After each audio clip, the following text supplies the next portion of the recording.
Shalom, sisters, and welcome to another episode. I'm your sister, SHAYAR, YASHARAHLA. So today we're going to dive into Proverbs 31. I think this is such an important scripture for us to go into because the Proverbs 31 woman is a woman that we want to fashion ourselves after. She's the blueprint of how a woman should be as a mother and as a wife inside of the home. When I first read about her, I cried. I said, I can't be her. She's perfect.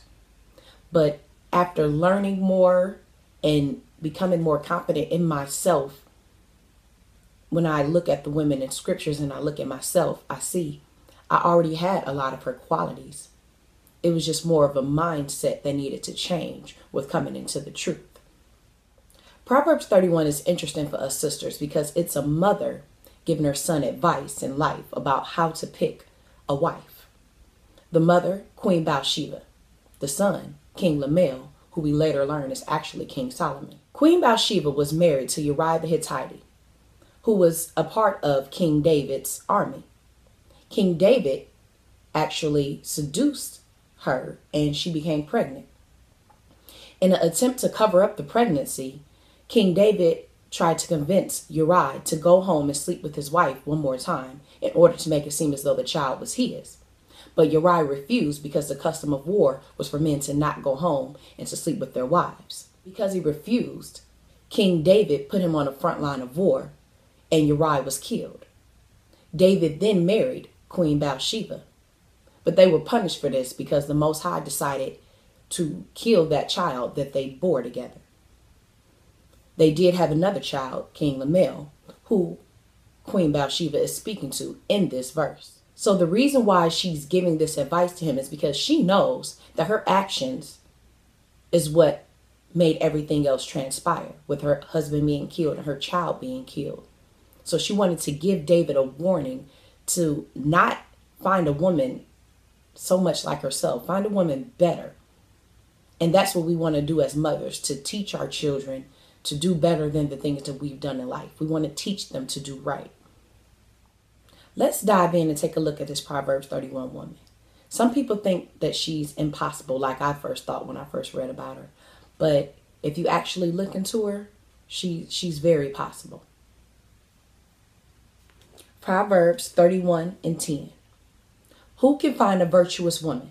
For her price is far above rubies. What is a virtuous woman? The Bible dictionary defines her as a woman of ability, a woman of power, a woman of strength. All the women of the scriptures were strong women. They were strong in their own right. For her price is far above rubies.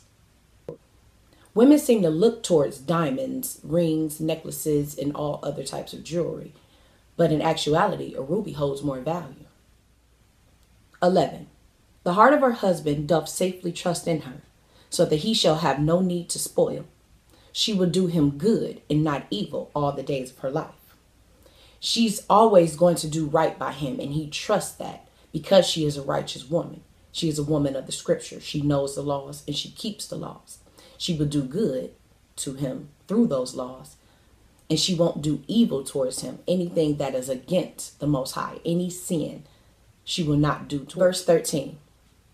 She seeketh wool and flax, and worketh willingly with her hands. She is like the merchant ships. She bringeth her food from afar. So she works with her hands in order to provide food and clothing for her family. Some sisters may sew. That's a beautiful gift that you can use in order to provide clothing for your family and then to also help bring in an income. We are creators. We are creative women. We have to embrace that more. Verse 15. She riseth while it is yet night, and giveth meat to her household, and a portion to her maidens. So she works late nights and she's up early in the morning to make sure she provides for everyone in her household, from her husband down to her maidens who serve her and help her. Verse 16. She considereth the field and buyeth it. With the fruit of her hands she planteth the vineyard. She grindeth her loins with her strength and strengtheneth her arms. So she goes out, she seeks ways to bring in money, But not only does she take care of her family, she takes care of herself physically. We work hard to provide for our families and do for them, but we also have to remember to care for ourselves too.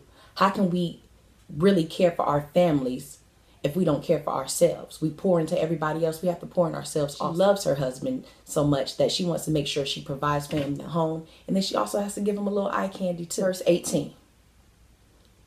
She perceiveth that her merchandise is good. Her candle goeth not out by night. She layeth her hands to the spindle, and her hands hold the distaff. She not only knows that the value of the work that she does with her hands, but she knows the value of herself. It's about having confidence and being confident in who you are and what you bring. A woman has to walk upright with her head held up at all times. No one wants to see a woman who doesn't believe in herself. If you don't believe in you, no one else will believe in you and what you bring forth. 20. She stretcheth her hand out to the poor. Yea, she reacheth forth her hands to the needy. So not only does she help those in her household, but outside of her household too.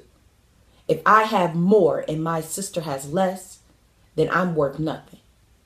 If I cook dinner for my family and I have leftovers and I know my sister down the street, she's having a hard time right now, I'll take those extras and I'll give that to my sister and her family. And this goes for our works also.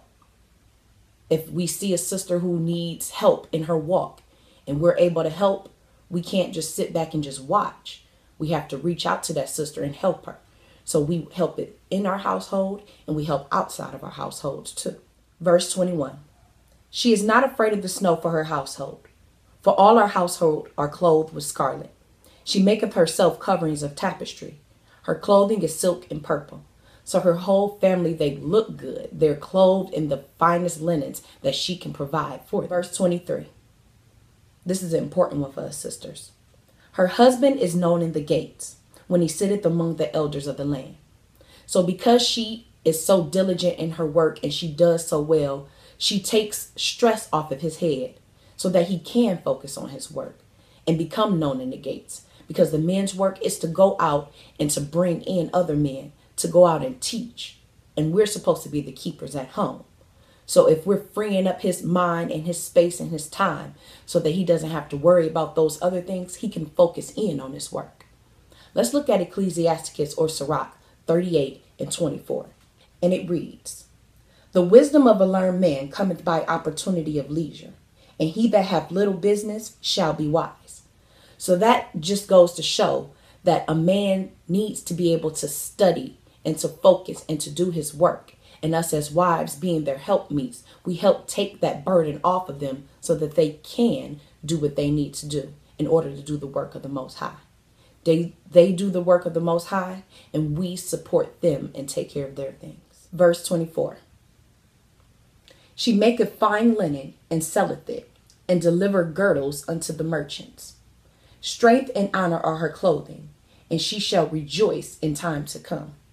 So not only is she physically clothed in fine linen, but spiritually she's clothed in fine linen. When you see her, you see grace and honor. You see a woman of stature. Verse 26. She openeth her mouth with wisdom, and her tongue is the law of kindness. So whenever she speaks, she only speaks what is wise. She only speaks wisdom. But what is wisdom? Deuteronomy chapter 4, verses 5 and 6. Behold, I have taught you statutes and judgments, even as the Most High commanded me, that ye should do so in the land whither ye go to possess it. Keep therefore and do them. This is your wisdom and your understanding in the sight of the nations. So wisdom are the laws, statutes, and commandments. And that is all that she speaks. Verse 27. She looketh well to the ways of her household, and eateth not the bread of idleness. Her children arise up and call her blessed. Her husband also, he praiseth her. So her family loves her and appreciates the work that she puts forward because she does it with love. She does it with care. She does it in sincerity. Verse 29. Many daughters have done virtuously, but thou exceedeth them all. Favor is deceitful, So that favor is to be charming, to say all the right things, but not for the right reasons. It's not from your heart. It's not pure. And beauty is vain. To be vain is to be conceited, to be narcissistic, to be self-serving. But a woman that feareth the Most High shall be praised. Give her of the fruit of her hands, and let her own works praise her in the gates. That's the Proverbs 31 woman. She's very attainable. She's you. She's me. We have to strip ourselves of what the world tells us that a wife and a mother should be, and look into the scriptures. Look at what Queen Bathsheba laid before us when she gave this example to her son. Step into this role. Don't be afraid of our greatness. Encourage one another through sisterly love and being examples to one another. That's what we need to do. P31 is possible.